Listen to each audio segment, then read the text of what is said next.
On this episode of Watch Stuff With Us, Monsters, the Lyle and Erik Menendez story, episode 3 recap in 3 words.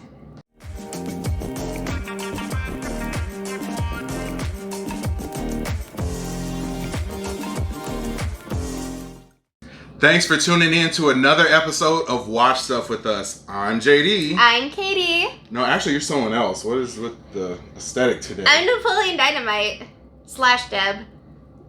Yeah, vote for Pedro. But that's not what you're here for. On this episode, we're going to recap episode 3 of the Lyle and Erik Menendez story in 3 words. Yep. Please hit that like button, hit the subscribe button, drop us a comment. Thank you so much for all the love that we've been getting over the last week. We appreciate week and a half. you. Yeah, we've had a great week, so we just want to keep it going now. Without further ado, let's get going. So, the first word that we're going to use to recap this 3rd episode is delusional. Yeah. They're pretty delusional. They are. They're living in a fantasy world. Yeah, speaking of fantasies, we had that whole situation where Lyle had written the note to Erik about how they were going to escape prison, and it literally played out like a movie. I don't know how they thought that this was going to work, but they really did at some point. Yeah, that was not very good planning. It was not going to work. No, they just thought they could get away with everything and just pay for a makeover that's so drastic that they won't be recognized anymore, right. and it looked that like their friend could just roll up to the gates and they're just gonna pop out of what the laundry was. Yeah, they were gonna be one was gonna push it and then the other one's gonna be in the laundry basket and then just pop out and leave out. And they think that they are more intelligent than most other people, and what's sad is they are less intelligent than most other people, in my opinion. They are very naive. They are very immature, very just emotionally immature. Yeah, they're also not the only ones in their family that seem to be delusional, because the rest of their family seems to be completely delusional too, with the way they had their original lawyer, who was Robert Shapiro, rest in peace, but they were sort of sitting and having a meeting with him, and they were just completely in a different world. Oh no, they didn't, the boys didn't do this, they didn't understand anything or any of the reasons why the boys would do it. It's surprising to see a family that's not just the household itself that's a little bit delusional with the parents and the children, but to span that out to aunts, uncles, cousins, grandparents. Somebody had to have a hint of some of all the different stuff that was going on with these guys, and it seems like they were in a state of delusion where they were oh, well, no, I don't believe that happened. I don't believe that happened. Regardless of the facts, regardless of what everything looks like to somebody on the outside, they completely felt no.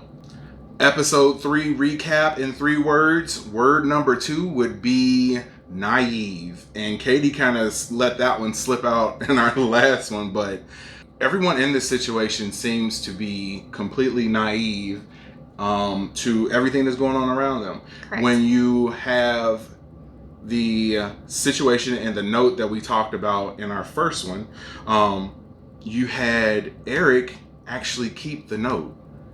Why would you ever keep something that could be used against you if it was ever found?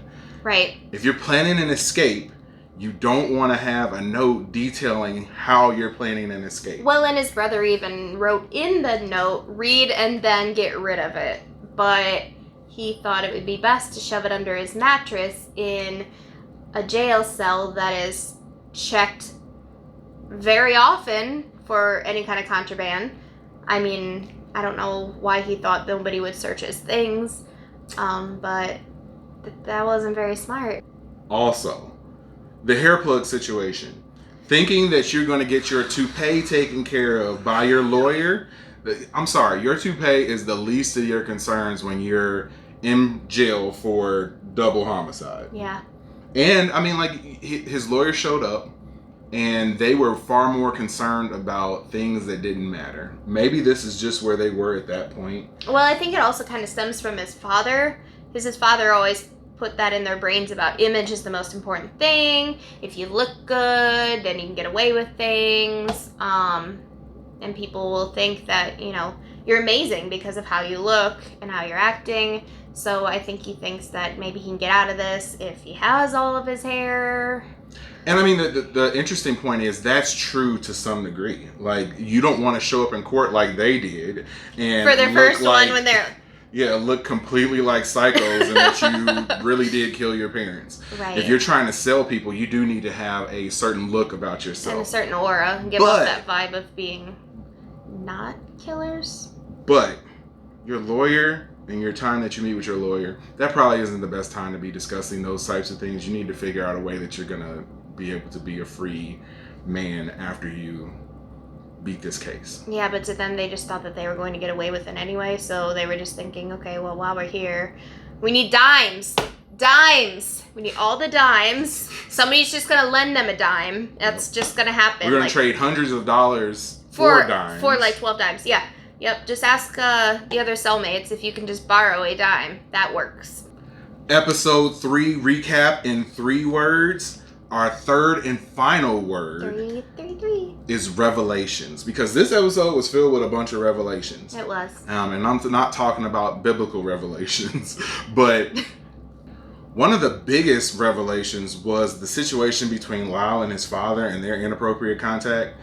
That was something that we as an audience did not know about, and it wasn't confirmed until this point. And I mean, of course, this is from the brother's perspective, so we don't actually know if this is true or not, but from their perspective, there was definitely some things that went down that were not okay.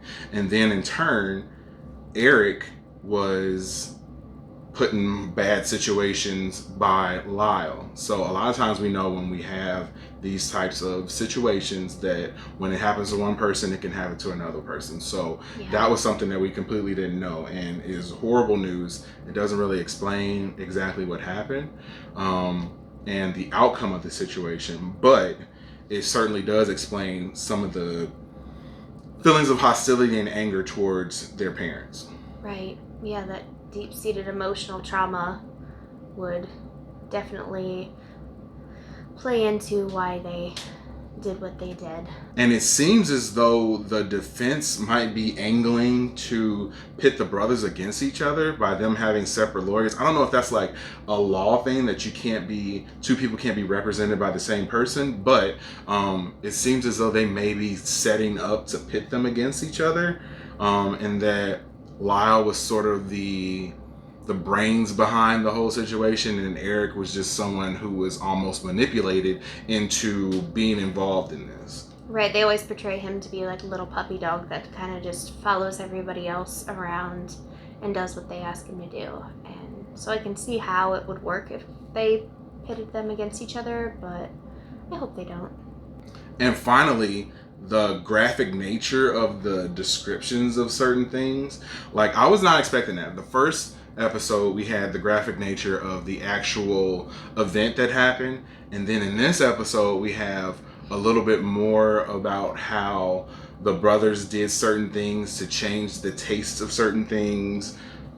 Like, I was not expecting this type of detail to go into this show, and it's definitely disturbing to say the least. Yeah, I'm surprised by Netflix that they have allowed so many things to occur. It feels like something that you're almost not supposed to know.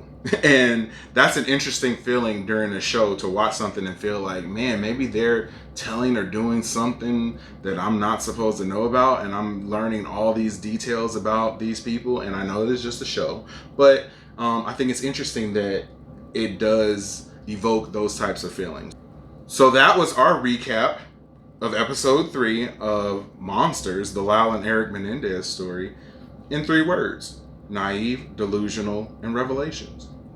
What would be your 3-word recap of this episode and this show if you want to drop it in the comments below? And while you're there, hit that like button, hit the subscribe button. Please, please, please share this show out to everybody that you know. I don't care if you have your dog watching it. We will take those barks and love them too. Show whoever you can, pass this show on so that we can continue to grow and develop at a rate that's even higher than it is now, because we're really doing well right now. And we thank you all for accepting us back after we took the break that we did. But we are here to stay now. We are.